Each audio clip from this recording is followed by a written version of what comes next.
enormous personal flaws that I'm not willing to work on, okay? This is not about me. The way that you straight up just went like this and went, huh, like that's what just happened.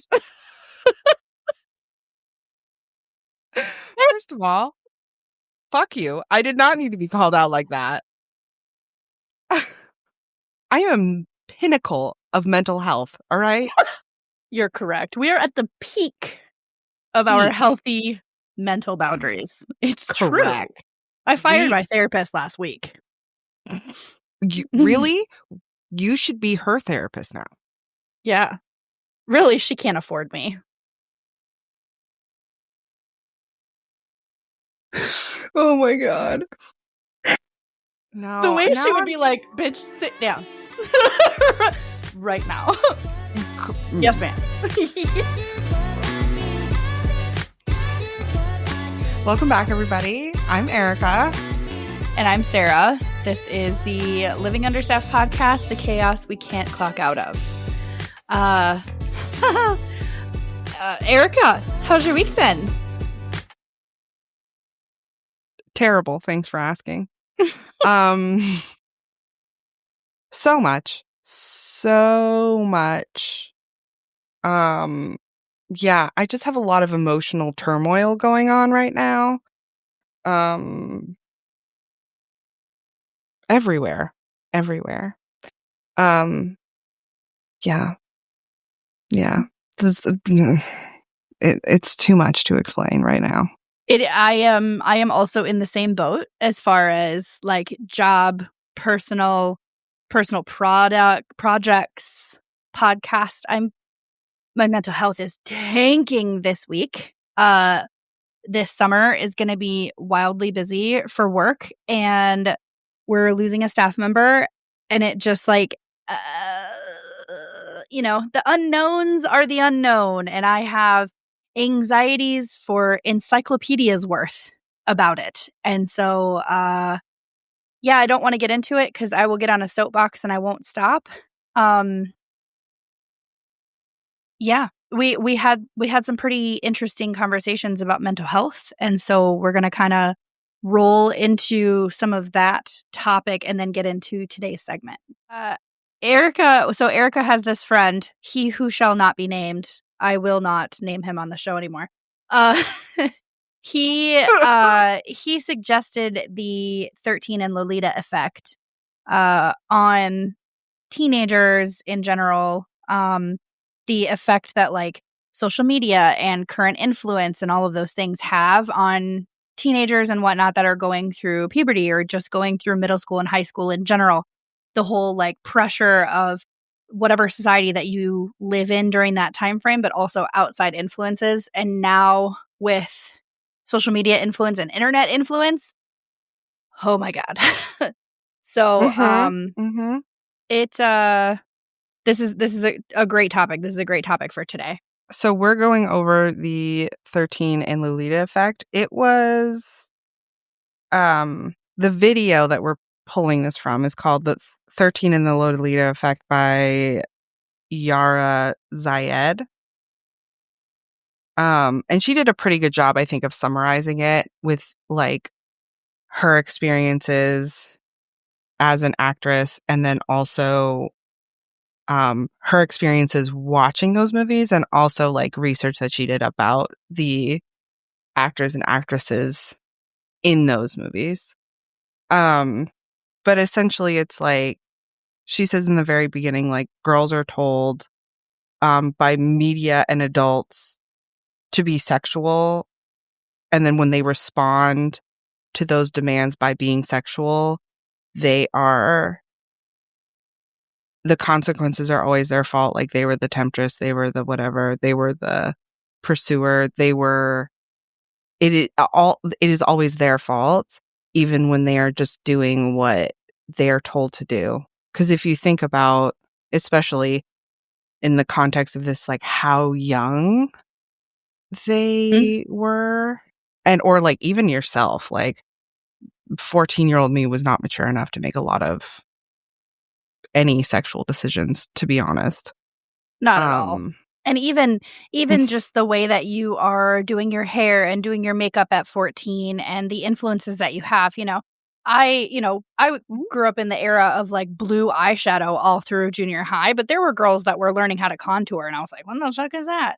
But now like Mhm. I have a niece who she is incredibly intelligent and incredibly beautiful. She knows how to contour better than a drag queen that I know. Like it is ridiculous. Mhm. So like, how do you talk to your kids and how do you talk to like your family members, your friends' kids about like, hey, maybe your makeup is a little too mature. How do you have that conversation? You Mhm. don't, or you talk about their clothing or Yeah. you talk about the way that they're acting. The current society over sexualizes so much. And so part of this video, it talks about Lolita, where she was like, what was she like 12 or something in that movie or 13 or 14? And she She's was 12 in the book, but she's 14 in the movie, and they okay. did that to make it less upsetting. Yeah, but they still But made her, like, 14 is look older if she could, and that's how they justified it being okay, is because the actress looked older. And it's like, yes, oh, and yeah. I mean, and even if you're looking at, like, Olivia Rodrigo or Jenna Ortega in Wednesday, or even, like, the TikTok trends of, like, the baddie aesthetics and these younger mhm. girls mimicking adult makeup and poses and fashion for attention, and it's like, "How old are you actually?" And then you look at, some of those influencers that are getting millions of views on TikTok and Instagram and whatever, how many of those viewers are grown ass men over sexualizing them? Yeah.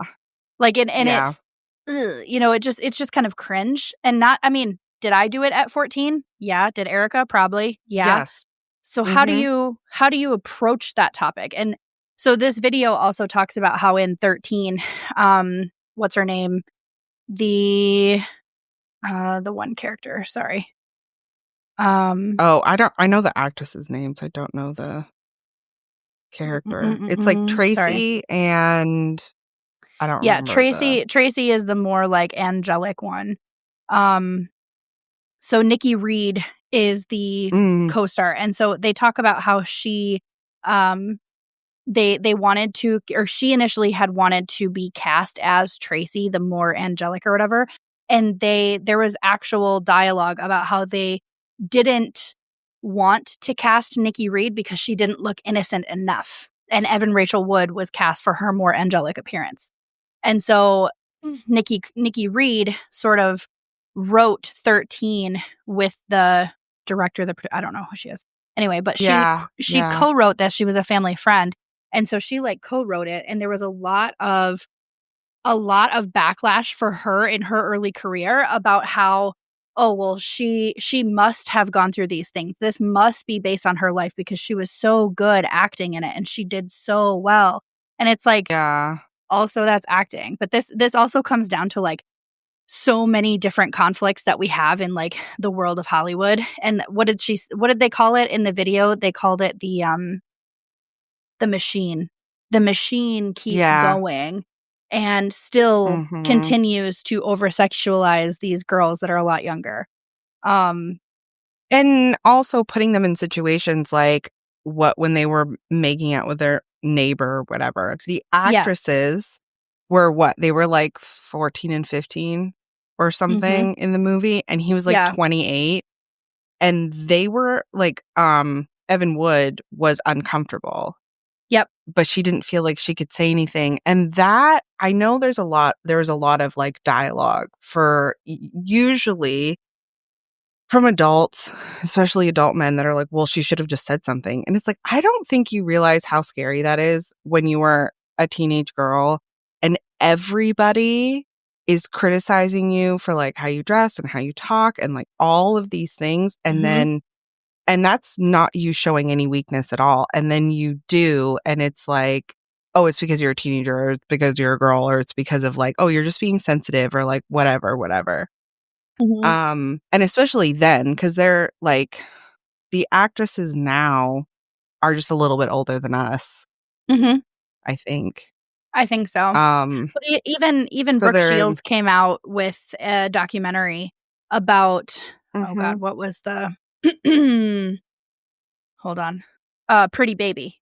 She was 10 or she was 11 Yes. in that movie. That was 1978. And Brooke Shields, we all know who Brooke Shields is. Everyone knows who Brooke Shields is. Mhm. But she actually her mother had commissioned nude photos of her at age 10, and the photographer wouldn't release the rights to them. And so mom sued the photographer to go after this guy. And Brooke Shields in this, and I only watched a portion of it, but Brooke Shields in this documentary about Mhm. her experience with this was that she was like, the prosecutor was such an asshole. Like, he would make lewd gestures and comments toward her while she was on the stand that nobody else was necessarily paying attention to. Like, he would ask her, you must have really liked it if you didn't say no. You must have really liked being nude for a Mhm. photographer. That must be the things that you enjoy. And she's like, I think at the time when she was on the stand, she was 11 then. So then it's like, how does an 11-year-old have the maturity or the gumption to stand up for themselves in that moment?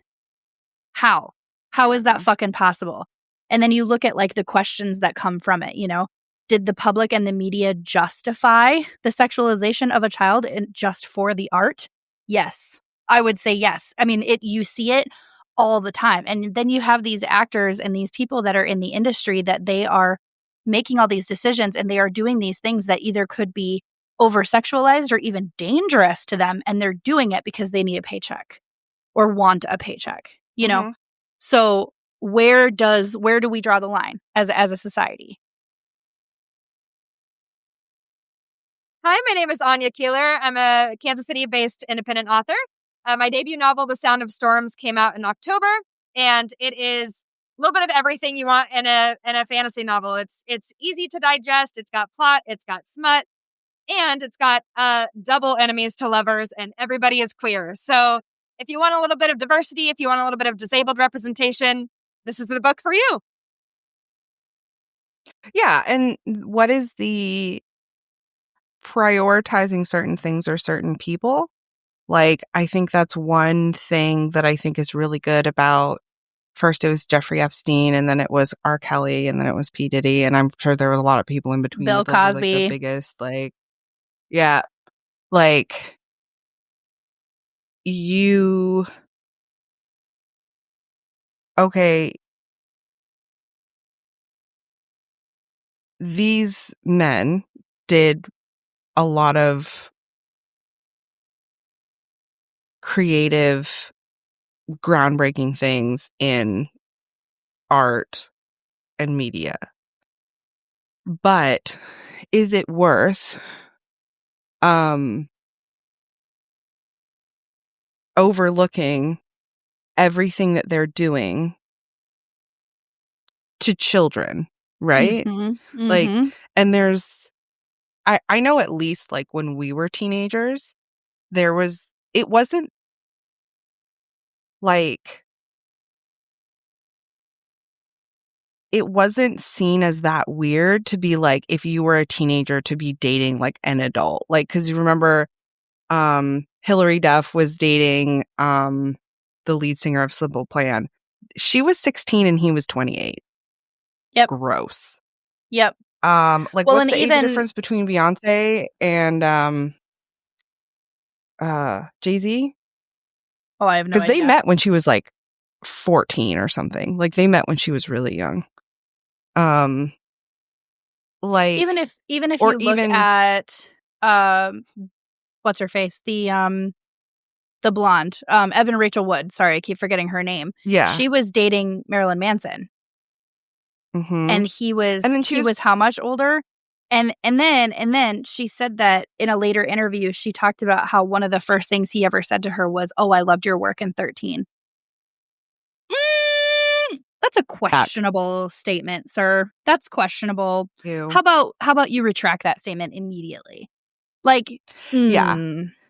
And I know, at least for us, like, there was not really a lot of conversations about what is predatory behavior, like, what is grooming, like, what is that? That was not really a conversation that was being had with young women, for sure.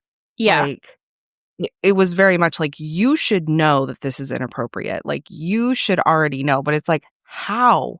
How would you know? Especially as a teenager. Like, Mm-hmm. you don't know what is appropriate and what is not. And also, you're not the adult. You are a child. Correct. You should not be the one to be making those decisions, like, having to be responsible for all of these things. Like, I feel like it's always been um, like if a girl is 16, she is seen as an adult, and if a boy is 16, he's seen as a child.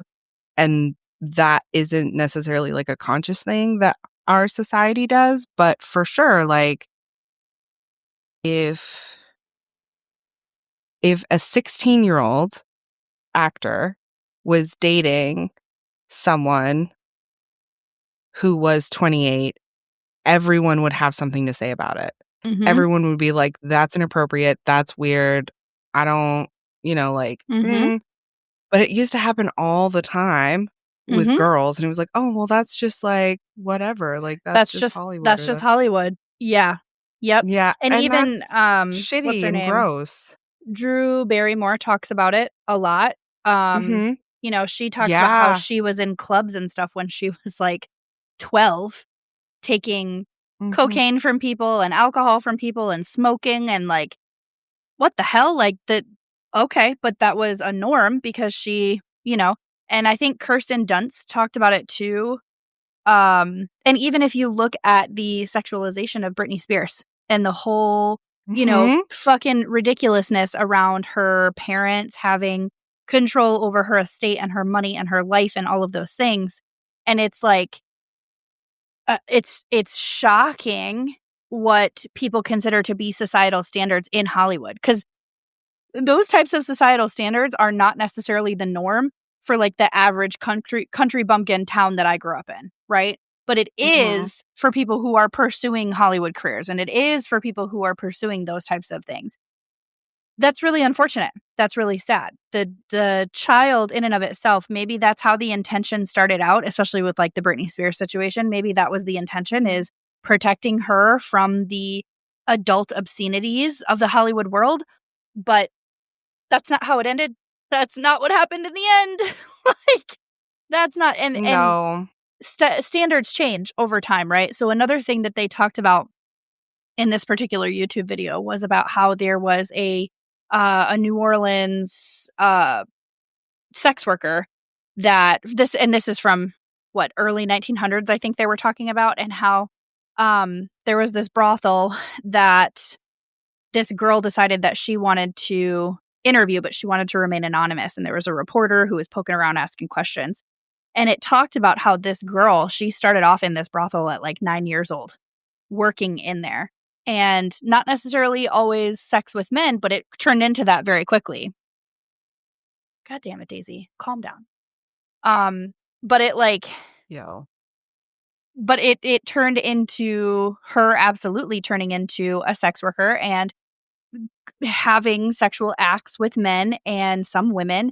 And the reporter ended up being able to talk to the brothel owner, and it's haunting. I can't even handle it. So the owner's response, so the reporter asks the owner, why is it that we hear that there are innocent children working in your brothel that are not of age, of working standard? And the brothel owner's response was, I, sir, do not have business with innocent girls. Okay. So there's also that Yuck. standard too between certain people that like, this is their perception and this is what they're going to run with, and that's how they're going to run their business. And I think that Hollywood also has some of that too, that they're like, this producer's going to do this director's going to do this person's going to do this, and this is how we see it. And it's fine. The last girl did it too, so you'll be fine. So there's all of those like expectations.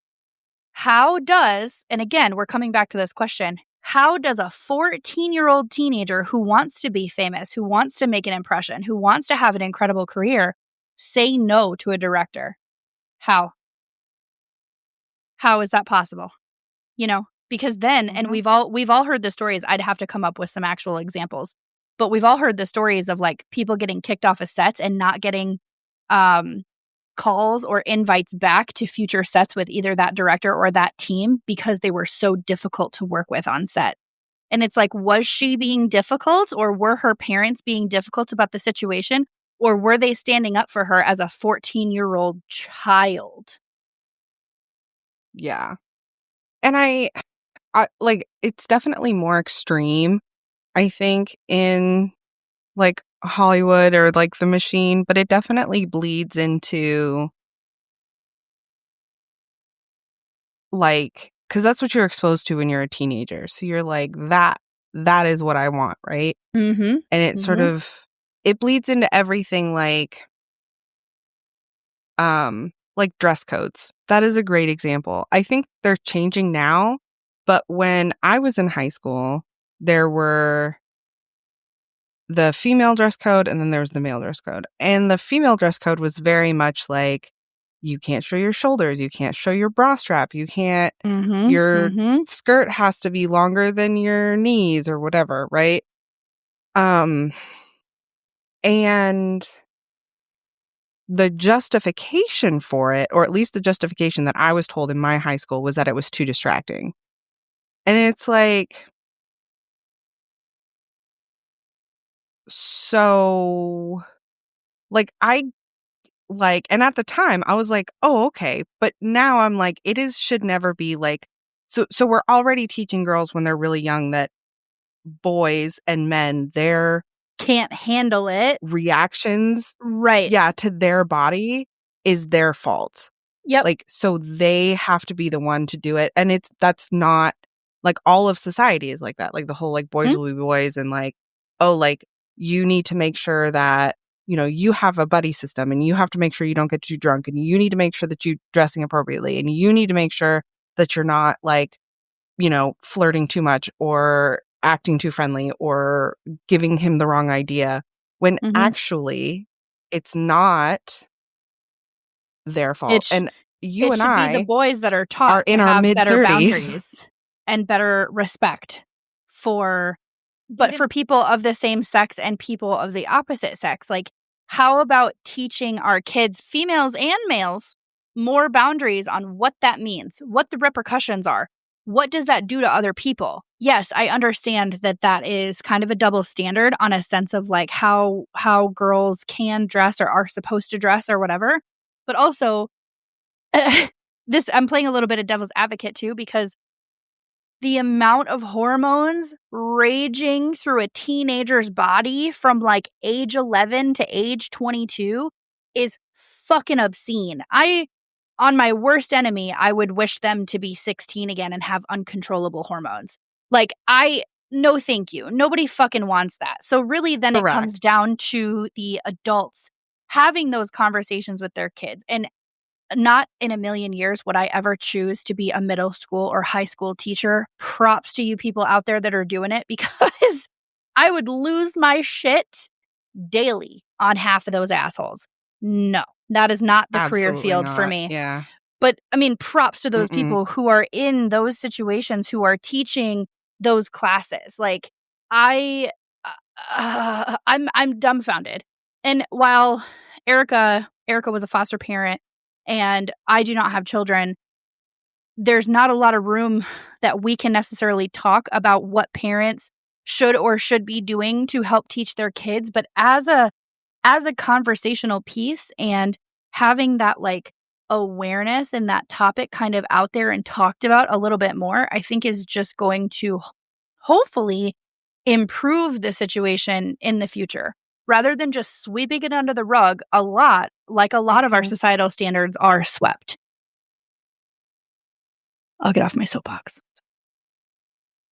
Hello. Hello, nice to finally meet you. Yes, you too, Sarah. Lovely human being. Yeah, thank you very much. Yeah, I just actually joined KC Book Beat as the Kansas Literary Rep like a year ago. Okay. And so I'm finally excited to, do something with with them in that regard. Yeah. Yeah. So I've seen you posting all over Facebook. Oh, obviously interacting. I love it. Yeah, I just actually drove like a madman from my Barnes & Noble book That's signing. Right. Sweet. Yeah. Congratulations. Thank you. Sold That's out. so exciting. I sold out. Did it? Yeah. Amazing. Yeah. Amazing. So, for all the people who don't know, We Come Bearing Curses is the first of 3 of the Curse Bearers series. Okay. It's an extreme cosmic horror novel, which I didn't know was extreme until somebody told me it was.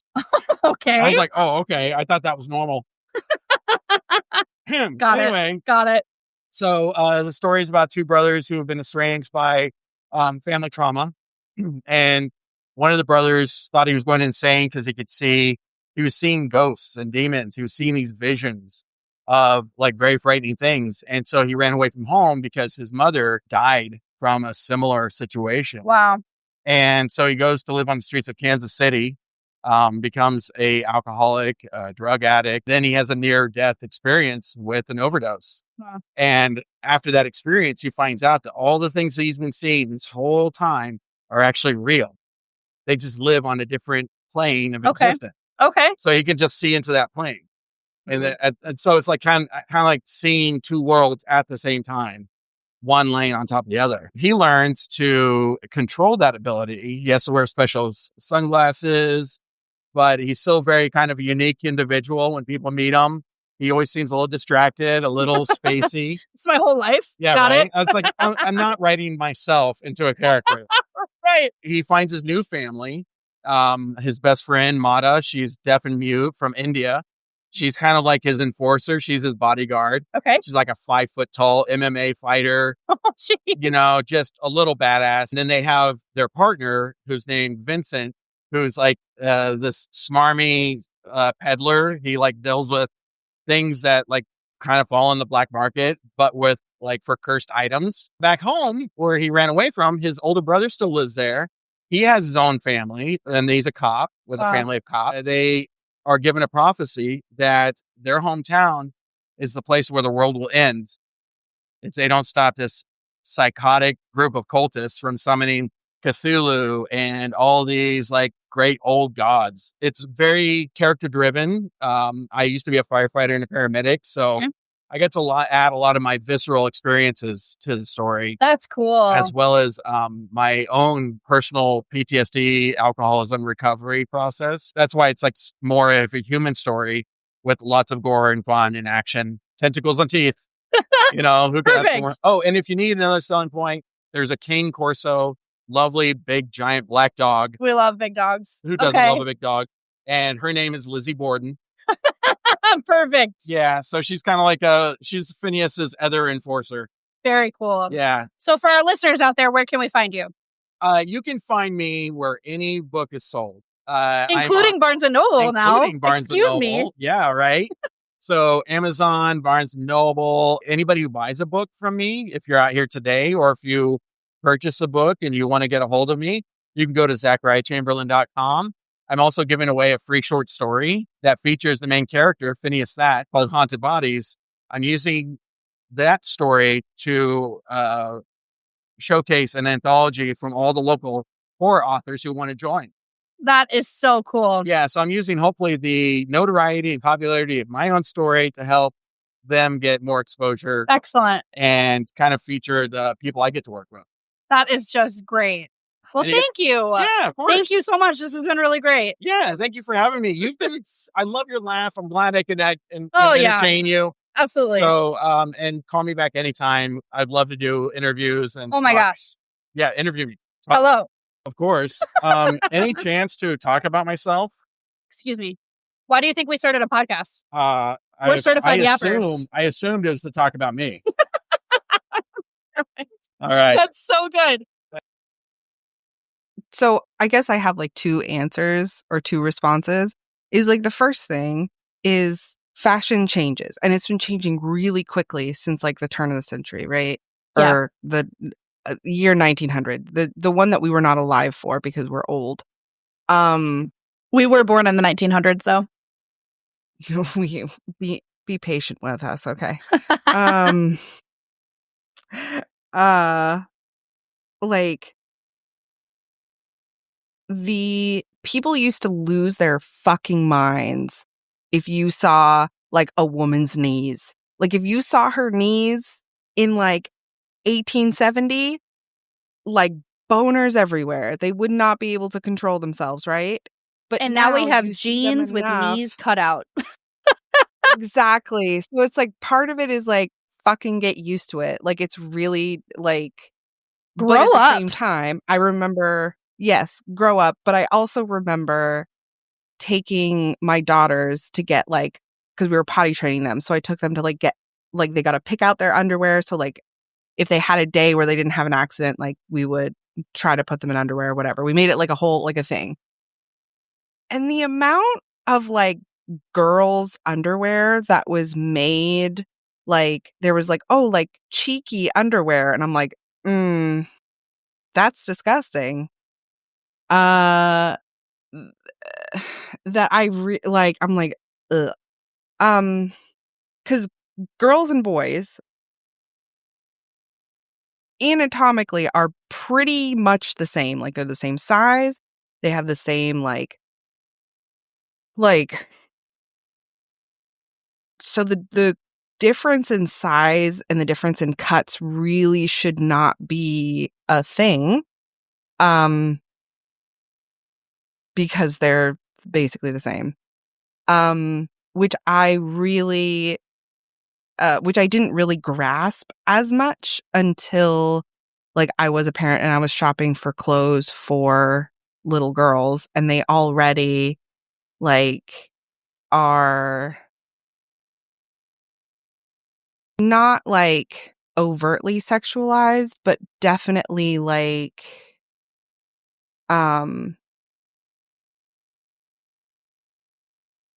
they draw attention to their body the way that boys' clothes do not. And that was something that was kind of like, if I hadn't learned so much about it, I was already like, ew. And also like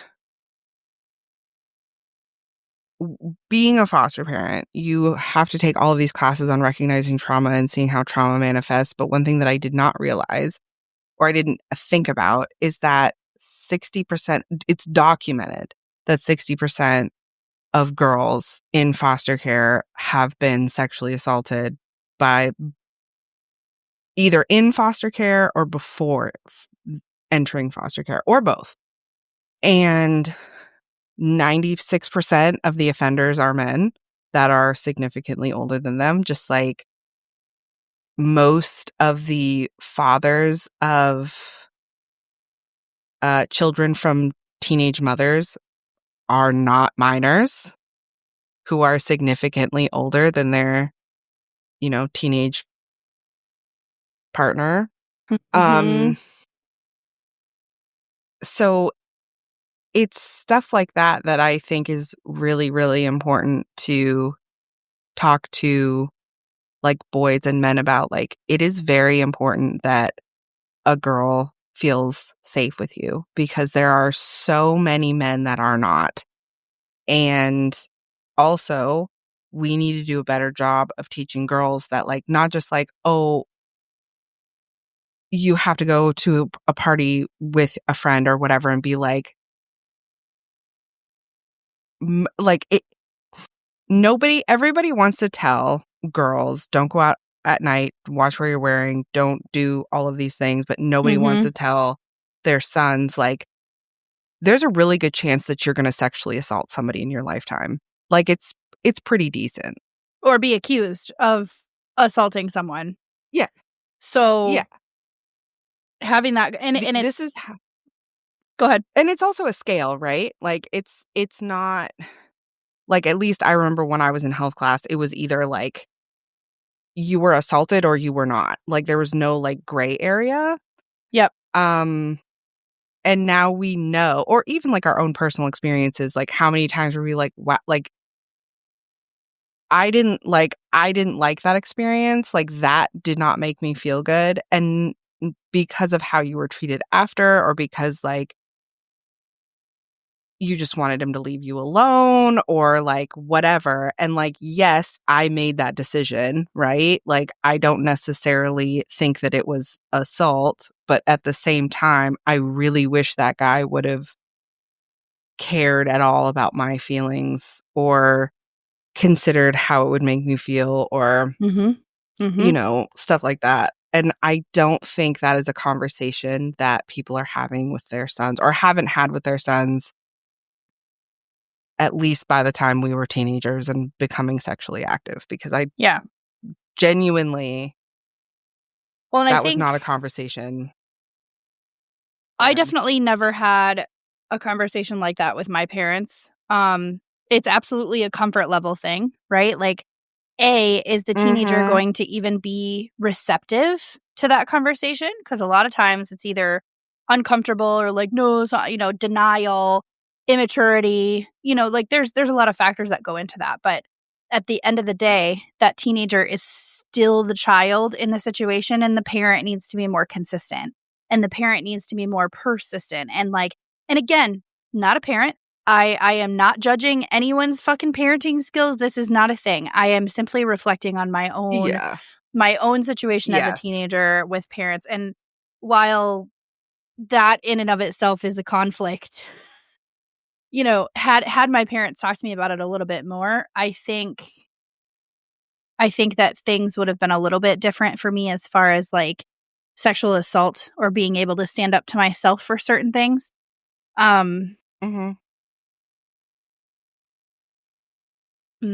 That's a rabbit hole I can't go down today. But being a parent is never the easiest job, and it is selfless and unforgiving, and it's thankless. So I think that even if you consider yourself to be a good parent, or a lot of parents don't even consider that, they are still putting in the effort for their kid and showing up for their kid. That's what counts. And that's what matters.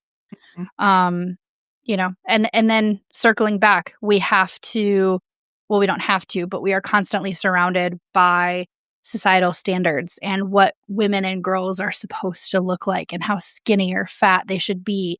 And same thing for men. You know, they need to be fit. They need to have abs. They need to work out. They need to do all these things, when really it's like, you just need to live your fucking childhood and have some damn fun before you get buried with responsibilities as an adult. That's what you need. You know, like it's wild. And I ask forgiveness on a regular basis all the times in my teens that I wish that I was an adult with, you know, responsibilities. Worst decision of my life. Nope. Other than, no, thank you. Other than, you know, having money to buy things that I want every now and then. That's pretty great. But yeah. Yes. The rest of it's pretty much garbage. So correct. Let's wrap this. I feel like that was pretty good. It's not our best episode, but that's a me thing, not a you thing. First of all, it is an us thing because we're both tired and spiraling into the rabbit hole of depression. Love that. Love that for us. It's so exciting. But at least I'm drinking water. Maybe water will fix me. I did remember to take my medication today, though, so. Oh, that's something I didn't do. I should probably do that. You should do that. That helps. Anyway, that's it for us, guys. Thank you so much for listening. Remember, we have our fantastic affiliates, Forever Storage, Primal Queen, and Everyday Dose. I was telling Sarah earlier that I like to mix mine with a raspberry. It's either raspberry white chocolate or it's raspberry cheesecake. I don't remember. And I mix those together. And Sarah thinks that I'm a monster, but it's actually delicious.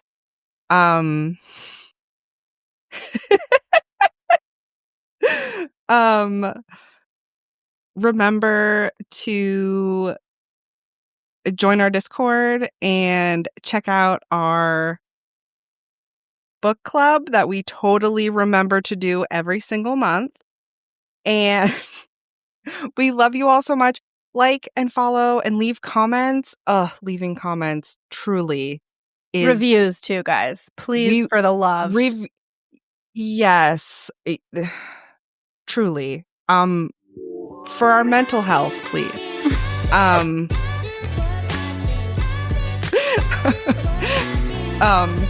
But anyway, we love you, and without you, we would be potting into the void. Please, for our mental health. What a plea. Like, she's like, but please? Please. Yes.